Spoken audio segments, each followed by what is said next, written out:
पंचमो अध्याय, पांचवा अध्याय। देवताओं द्वारा देवी की स्तुति। चंड मुंड के मुख से अंबिका के रूप की प्रशंसा सुनकर शुंभ का उनके पास दूत भेजना और दूत का निराश लौटना। ओम। इस उत्तर चरित्र के रुद्र ऋषि हैं, महासरस्वती देवता हैं, अनुष्टुप छंद है, भीमा शक्ति है, भ्रामरी बीज है, सूर्य तत्व है और सामवेद स्वरूप है।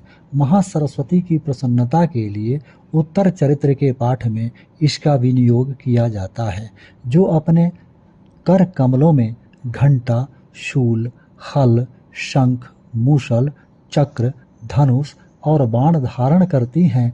शरद ऋतु के शोभा संपन्न चंद्रमा के समान जिनकी मनोहर कांति है, जो तीनों लोकों की आधारभूता और शुंभ आदि दैत्यों का नाश करने वाली हैं, तथा गौरी के शरीर से जिनका प्राकट्य हुआ है, उन महासरस्वती देवी का मैं निरंतर भजन करता हूँ।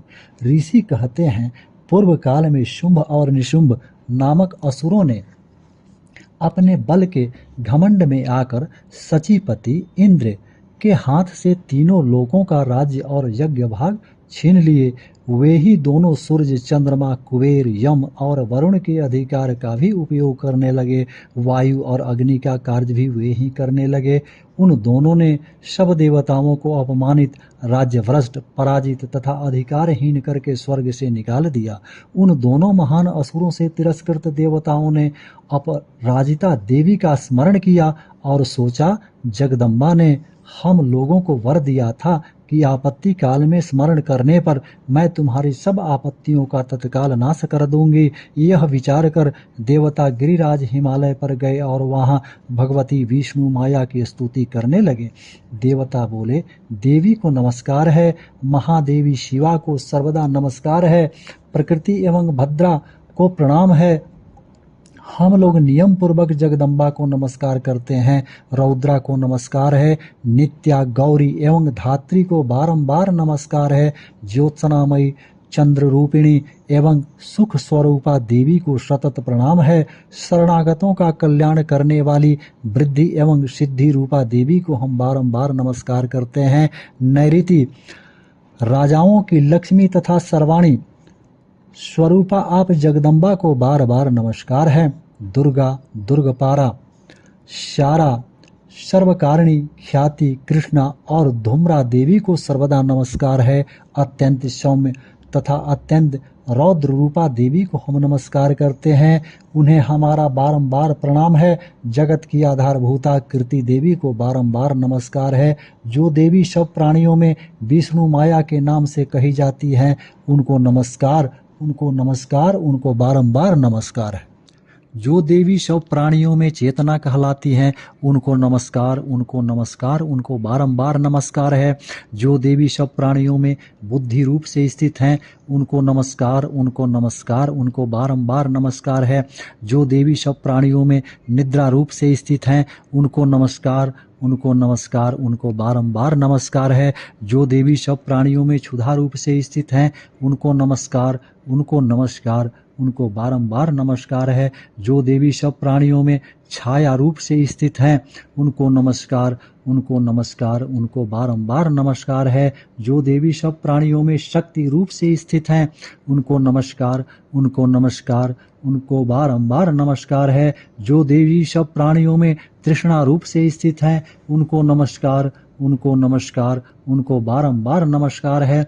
जो देवी सब प्राणियों में शांति रूप से स्थित हैं, उनको नमस्कार, उनको नमस्कार, उनको बारंबार नमस्कार है। जो देवी सब प्राणियों में जाति रूप से स्थित हैं, उनको नमस्कार, उनको नमस्कार, उनको बारंबार नमस्कार है। जो देवी सब प्राणियों में लज्जा रूप से स्थित हैं, उनको नमस्कार, उनको नमस्कार, उनको बारंबार नमस्कार है। जो देवी सब प्राणियों में शांति रूप से स्थित हैं, उनको नमस्कार, उनको नमस्कार, उनको बारंबार नमस्कार है। जो देवी सब प्राणियों में श्रद्धा रूप से स्थित हैं, उनको नमस्कार, उनको नमस्कार, उनको बारंबार नमस्कार है। जो देवी सब प्राणियों में कांति रूप से स्थित हैं, उनको नमस्कार, उनको नमस्कार, उनको बारंबार नमस्कार है। जो देवी सब प्राणियों में लक्ष्मी रूप से स्थित हैं, उनको नमस्कार, उनको नमस्कार, उनको बारंबार नमस्कार है।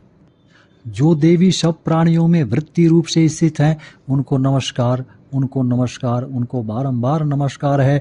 जो देवी सब प्राणियों में स्मृति रूप से स्थित हैं, उनको नमस्कार, उनको नमस्कार, उनको बारंबार नमस्कार है। जो देवी सब प्राणियों में दया रूप से स्थित हैं, उनको नमस्कार, उनको नमस्कार, उनको बारंबार नमस्कार है। जो देवी सब प्राणियों में तुष्टि रूप से स्थित हैं, उनको नमस्कार, उनको नमस्कार, उनको बारंबार नमस्कार है। जो देवी सब प्राणियों में माता रूप से स्थित हैं, उनको नमस्कार, उनको नमस्कार, उनको बारंबार नमस्कार है। जो देवी सब प्राणियों में भ्रांति रूप से स्थित हैं, उनको नमस्कार, उनको नमस्कार, उनको बारंबार नमस्कार है। जो जीवों के इंद्रिय वर्ग की अधिष्ठात्री देवी एवं सब प्राणियों में सदा व्याप्त रहने वाली हैं, उन व्याप्ति देवी को बारंबार नमस्कार है।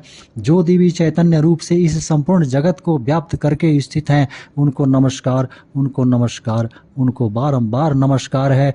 पूर्व काल में अपने अभिष्ट की प्राप्ति होने से देवताओं ने जिनकी स्तुति की तथा देवराज इंद्र ने अपने अभिष्ट बहुत दिनों तक जिनका सेवन किया, वह कल्याण की साधना भूत ईश्वरी हमारा कल्याण और मंगल करें तथा सारी आपत्तियों का नाश कर डालें। उदंड दैत्यों से सताए हुए हम सभी देवता जिन परमेश्वरी को इस समय नमस्कार करते हैं तथा जो भक्ति से विनम्र पुरुषों द्वारा स्मरण की जाने पर तत्काल ही संपूर्ण विपत्तियों का नाश कर देती हैं, वे जगदम्बा हमारा संकट दूर करें। ऋषि कहते हैं, राजन, इस प्रकार जब देवता स्तुति कर रहे थे, उस समय पार्वती देवी गंगा जी के जल में स्नान करने के लिए वहां उन सुंदर भौहों वाली भगवती ने देवताओं से पूछा, आप लोग यहाँ किसकी स्तुति करते हैं? तब उन्हीं के शरीर कोश से प्रकट हुई शिवा देवी बोली, शुभ दैत्य से तिरस्कृत और युद्ध में शुंभ निशुंभ से पराजित हो यहाँ एकत्रित हुए ये समस्त देवता यह मेरी ही स्तुति कर रहे हैं। पार्वती जी के शरीर कोश से अंबिका का प्रादुर्भाव हुआ था, इसलिए वे समस्त लोक में कौशिकी कही जाती हैं। कौशिकी के प्रकट होने के बाद पार्वती देवी का शरीर काले रंग का हो गया, अतः वे हिमालय पर रहने वाली कालिका देवी के नाम से विख्यात हुई। तदंतर शुंभ निशुंभ के भृत्य चंड मुंड वहां आए और उन्होंने परम मनोहर रूप धारण करने वाली अंबिका देवी को देखा। फिर वे शुंभ के पास जाकर बोले, महाराज, एक अत्यंत मनोहर स्त्री है जो अपनी दिव्य कांति से हिमालय को प्रकाशित कर रही है। वैसा उत्तम रूप कहीं किसी ने भी नहीं देखा होगा। और सुरेश्वर, पता लगाइए वह देवी कौन है और उसे ले लीजिए। स्त्रियों में तो वह रत्न है, उसका प्रत्येक अंग बहुत ही सुंदर है तथा वह अपने श्री अंगों की प्रभा से संपूर्ण दिशाओं में प्रकाश फैला रही है। दैत्यराज, वह अभी हिमालय पर ही मौजूद है, आप उसे देख सकते हैं। प्रभु, तीनों लोकों में मणि, हाथी और घोड़े आदि जितने भी रत्न हैं, वे सब इस समय आपके घर में शोभा पाते हैं। हाथियों में रत्नभूत ऐरावत, यह पारिजात का वृक्ष और यह उच्चैःश्रवा घोड़ा, यह सब आपने इंद्र से ले लिया। हंसों से जूता हुआ यह विमान भी आपके आंगन में शोभा पाता है। यह रत्नभूत अद्भुत विमान जो पहले ब्रह्मा जी के पास था, अब आपके यहाँ लाया गया है। यह महापद्म नामक निधि आप कुबेर से छीन लाए हैं। समुद्र ने भी आपको किंजलकिनी नाम की माला भेंट की है जो केसरों से सुशोभित है और जिसके कमल कभी कुमलाते नहीं हैं। सुवर्ण की वर्षा करने वाला वरुण का छत्र भी आपके घर में शोभा पाता है तथा यह श्रेष्ठ रथ जो पहले प्रजापति के अधिकार में था, अब आपके पास मौजूद है। दैत्येश्वर, मृत्यु की उत्क्रांतिदा नाम वाली शक्ति भी आपने छीन ली है और वरुण का पास और समुद्र में होने वाले सब प्रकार के रत्न आपके भाई निशुंभ के अधिकार में है। अग्नि ने भी स्वतः शुद्ध किए हुए 2 वस्त्र आपकी सेवा में अर्पित किए हैं। दैत्यराज, इस प्रकार सभी रत्न आपने एकत्र कर लिए हैं। फिर जो यह स्त्रियों में रत्न रूप कल्याणमयी देवी हैं, इसे आप क्यों नहीं अपने अधिकार में कर लेते हैं? ऋषि बोले, चंडमुंड का यह वचन सुनकर शुंभ ने महादैत्य सुग्रीव को दूत बनाकर देवी के पास भेजा और कहा, तुम मेरी आज्ञा से उसके सामने ये बात कहना और ऐसा उपाय करना जिससे प्रसन्न होकर वह शीघ्र ही यहाँ आ जाए। वह दूत पर्वत के अत्यंत रमणीय प्रदेश में, जहाँ देवी मौजूद थी, गया और मधुर वाणी में कोमल वचन बोला। दूत बोला, देवी, दैत्यराज शुंभ इस समय तीनों लोकों के परमेश्वर हैं। मैं उन्हीं का भेजा हुआ दूत हूँ और यहाँ तुम्हारे ही पास आया हूँ। उनकी आज्ञा सदा सब देवता एक स्वर से मानते हैं, कोई उसका उल्लंघन नहीं कर सकता। वे संपूर्ण देवताओं को परास्त कर चुके हैं। उन्होंने तुम्हारे लिए जो संदेश दिया है उसे सुनो। संपूर्ण त्रिलोकी मेरे अधिकार में है। देवता भी मेरी आज्ञा के अधीन चलते हैं।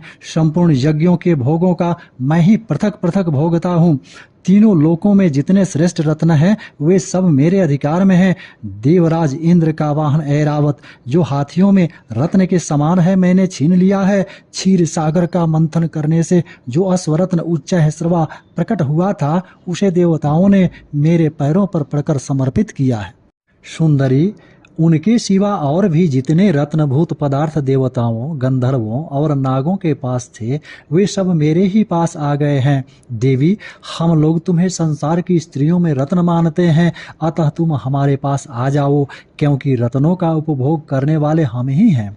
चंचल कटाक्षों वाली सुंदरी, तुम मेरी या मेरे भाई महापराक्रमी निशुंभ की सेवा में आ जाओ, क्योंकि तुम रत्न स्वरूपा हो। मेरा वर्ण करने से तुम्हें तुलना रहित महान ऐश्वर्य की प्राप्ति होगी। अपनी बुद्धि से यह विचार कर तुम मेरी पत्नी बन जाओ।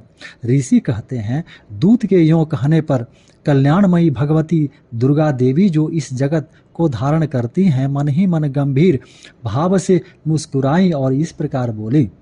देवी ने कहा, दूत, तुमने सत्य कहा है, इसमें तनिक भी मिथ्या नहीं है। शुंभ तीनों लोकों का स्वामी है और निशुंभ भी उसी के समान पराक्रमी है। किंतु इस विषय में मैंने जो प्रतिज्ञा कर ली है उसे मिथ्या कैसे करूं? मैंने अपनी अल्प बुद्धि के कारण पहले से जो प्रतिज्ञा कर रखी है उसे सुनो। जो मुझे संग्राम में जीत लेगा, जो मेरे अभिमान को चूर्ण कर देगा तथा संसार में जो मेरे समान बलवान होगा, वही मेरा स्वामी होगा। इसलिए शुंभ अथवा महादैत्य निशुंभ स्वयं ही यहाँ पधारें और मुझे जीतकर शीघ्र ही मेरा पाणी ग्रहण कर लें। इसमें विलंब की क्या आवश्यकता है? दूत बोला, देवी, तुम घमंड में भरी हो, मेरे सामने ऐसी बातें न करो।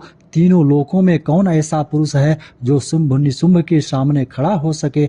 देवी, तुम अन्य दैत्यों के सामने भी सारे देवता युद्ध में नहीं ठहर सकते, फिर तुम अकेली स्त्री होकर कैसे ठहर सकती हो? जिन शुंभ आदि दैत्यों के सामने इंद्र आदि सब देवता भी युद्ध में खड़े नहीं हुए, उनके सामने तुम स्त्री होकर कैसे जाओगी? इसलिए तुम मेरे ही कहने से शुंभ निशुंभ के पास चली चलो।